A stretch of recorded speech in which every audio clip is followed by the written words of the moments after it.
Bonjour à tous, je suis absolument ravie de vous retrouver aujourd'hui pour une nouvelle vidéo sur ma chaîne Banana Book. Aujourd'hui on va faire un tag que j'ai découvert sur la chaîne Alex Bookin en Prada. C'est un tag autour de l'univers du Seigneur des Anneaux, donc de la Terre du Milieu. Ah oui voilà, le tag s'appelle Je choisis mes livres en Terre du Milieu, enfin c'est comme ça que Alex Bookin en Prada l'a renommée. J'ai adoré comment elle a fait le tag, donc j'ai voulu absolument reprendre ce tag parce que moi aussi j'adore le Seigneur des Anneaux. Donc on va commencer le tag tout de suite sans plus tarder et on commence avec la première question, enfin le premier personnage plutôt. On commence avec Frodon qui est donc un personnage qui peut avoir des avis plutôt mitigés, hein. Soit on l'aime beaucoup, soit on l'aime pas du tout. Bon voilà, souvent le personnage principal est un personnage qui fait débat et pour ce personnage c'est donc un livre, enfin un avis lecture qui a donc été mitigé. Pour ça je vais vous présenter deux livres. Tout d'abord un livre que vous avez vu il n'y a pas très longtemps sur cette chaîne,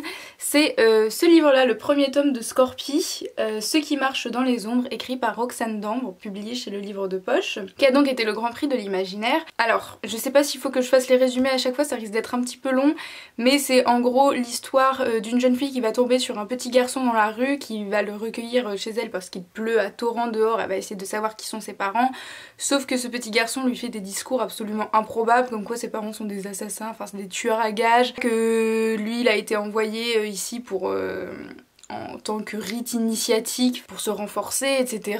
Elle se dit, mais il a complètement perdu la boule ce petit garçon, et un jour en fait il y a le grand frère du petit garçon qui arrive dans son appartement sans crier gare. Elle va faire face donc à cette famille très spéciale.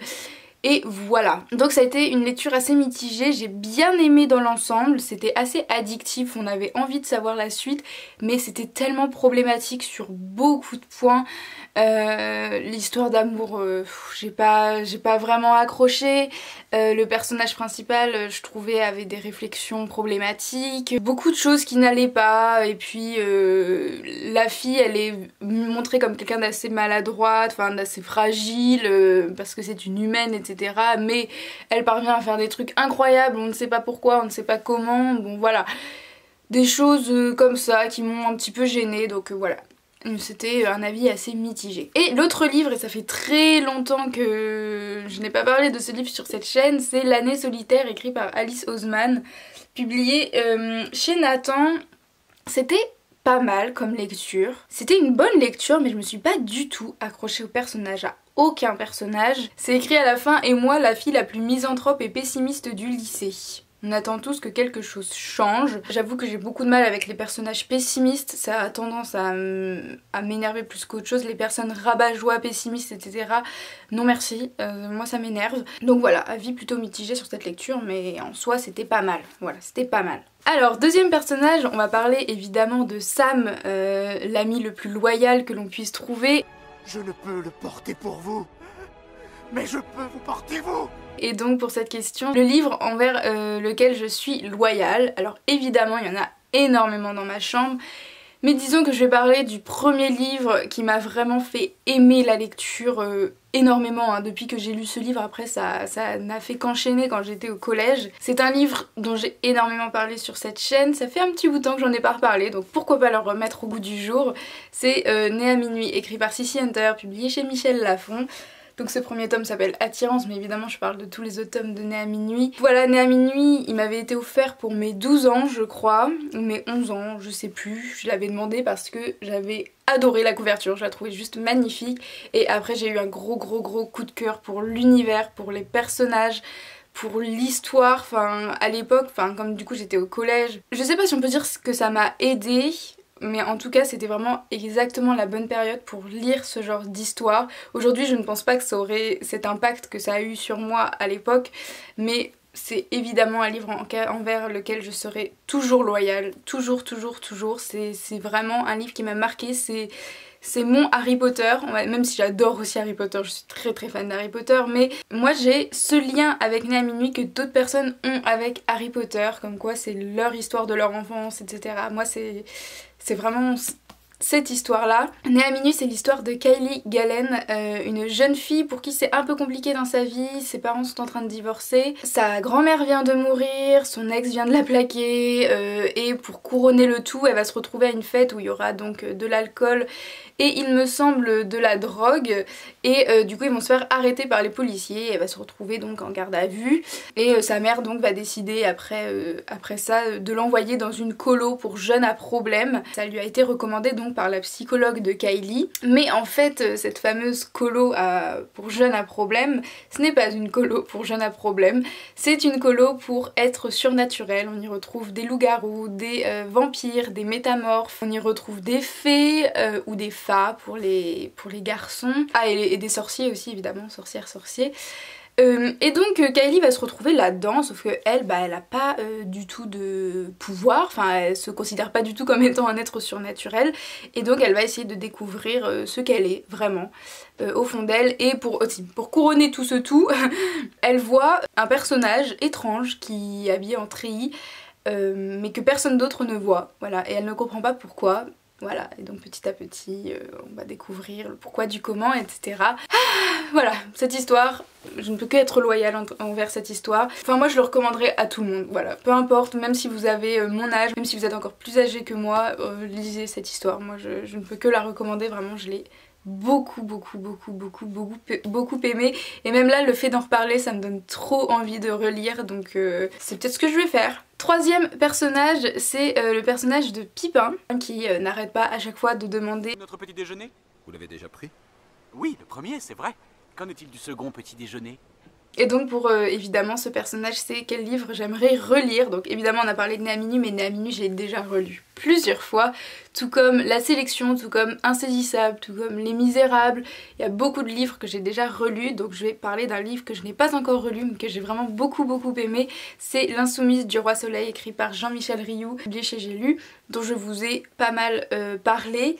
J'ai adoré cette histoire. Ça parle de Hélène de Montbellé qui va essayer d'aller à la cour du roi Soleil pour redorer le blason de son père, on va dire, parce qu'il a été renié de la cour pour une histoire, je sais plus quelle histoire exactement, donc il a plus le droit de retourner à la cour du roi. Donc elle va y aller pour essayer de redorer le nom de sa famille, et voilà, c'est une quête en fait qu'elle va devoir mener.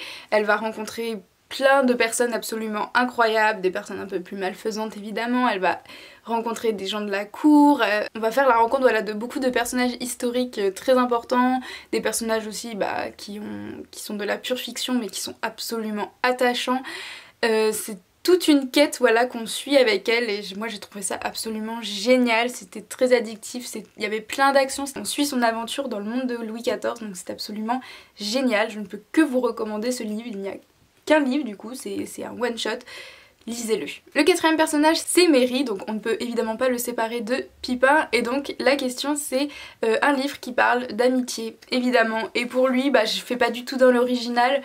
Harry Potter, évidemment, écrit par J.K. Rowling, publié chez Folio Junior. Bon, je pense que je vais pas vous faire de résumé d'Harry Potter, on connaît assez bien ce petit garçon sous l'escalier qui se retrouve être un sorcier, qui va devoir aller à Poudlard pour faire ses études ses études de sorcellerie, mais qui va être face à un mage noir très puissant du nom de Voldemort, et qui va devoir donc combattre, voilà. Très rapidement, c'était ça le résumé. Et donc à Poudlard, il va faire la rencontre de plein de personnages, dont évidemment Hermione et Ron, mais il y en a plein d'autres encore qui font partie de son cercle d'amis, des personnes aussi incroyables les unes que les autres, aussi touchantes les unes que les autres. Je pense qu'on peut tous s'identifier au moins à un personnage de la série, et vraiment voilà, ils forment en tout cas le trio de Ron, Hermione et Harry Potter, c'est évidemment le trio d'amis que tout le monde aimerait avoir, des personnes qui sont loyales, avec qui on rigole, avec qui on peut tout dire. C'est vraiment l'amitié à l'état pur, et c'est vraiment cette valeur que J.K. Rowling a su transmettre à travers ses livres. Je pense que tout le monde l'a ressenti, en tout cas quand on parle d'amitié on parle d'Harry Potter, donc voilà. Ensuite le cinquième personnage c'est évidemment notre beau et fort Aragorn, et donc la question c'est évidemment un personnage devant lequel tu aimerais te pâmer. Cette question m'a fait rire parce qu'il y a beaucoup de personnages masculins vraiment que j'adore, et du coup Bon, j'aimerais me pâmer devant eux, je ne sais pas. Évidemment, les deux personnages qui me sont vraiment venus en tête tout de suite, c'est Warner, Aaron Warner dans Insaisissable, qui restera, je pense, toujours mon chouchou numéro 1, y a pas de problème.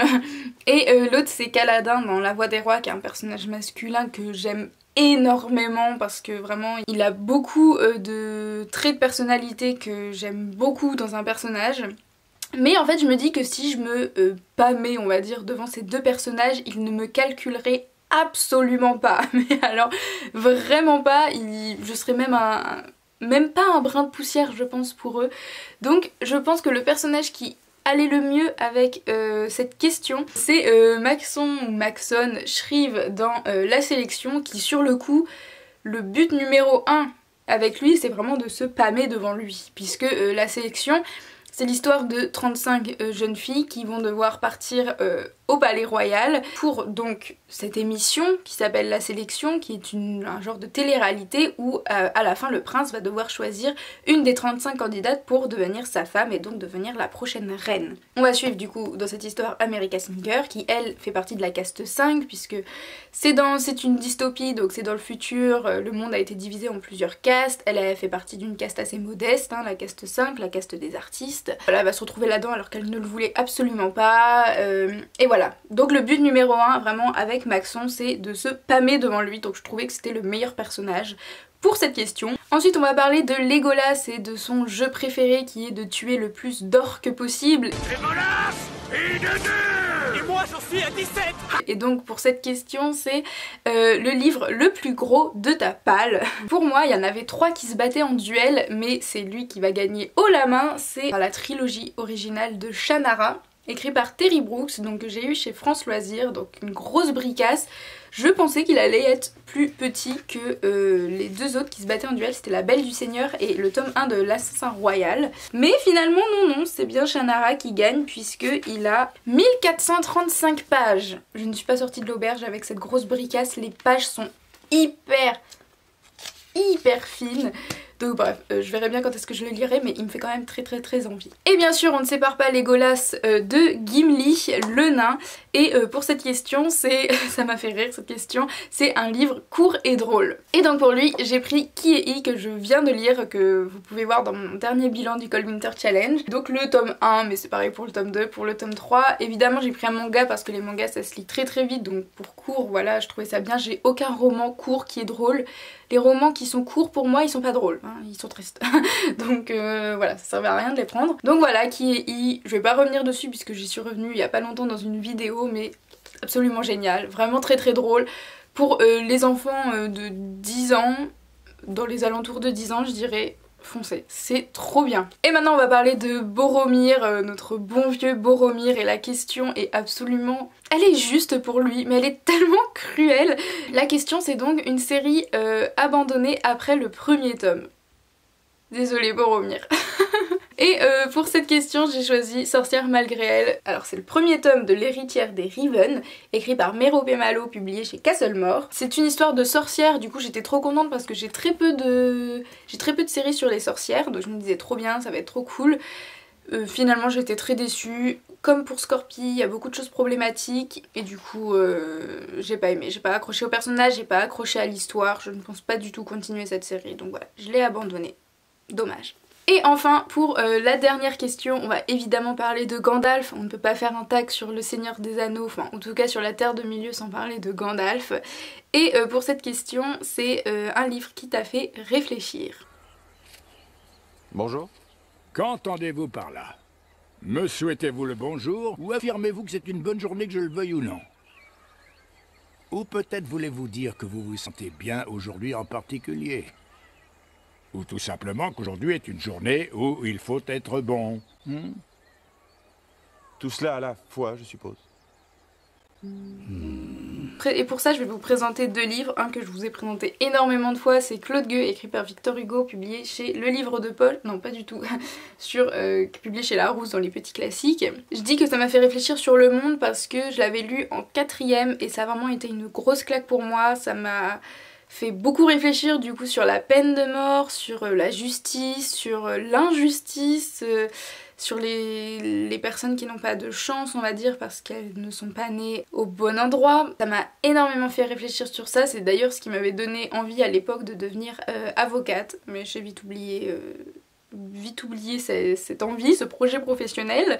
Je suis tournée complètement sur autre chose. Voilà, ça m'a vraiment fait ouvrir les yeux sur beaucoup de choses et sur ce qui me semblait donc être juste. Et pour l'autre, je dirais Forbidden de Tabitha Suzuma, publié chez Milady. J'ai fait une vidéo entière à ce sujet, donc je vous la mets juste ici si vous voulez aller la voir. Ou là, ici, bref. Non, c'est ici je crois. Mais du coup, ça m'a fait réfléchir en fait sur ce qu'on a le droit de faire et ce qu'on n'a pas le droit de faire et pourquoi on n'a pas le droit de faire certaines choses, vous voyez.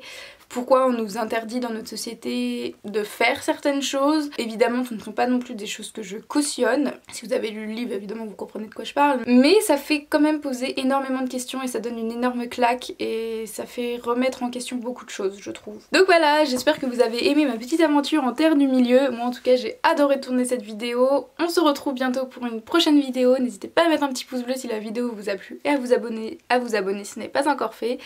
Je vous fais de gros bisous.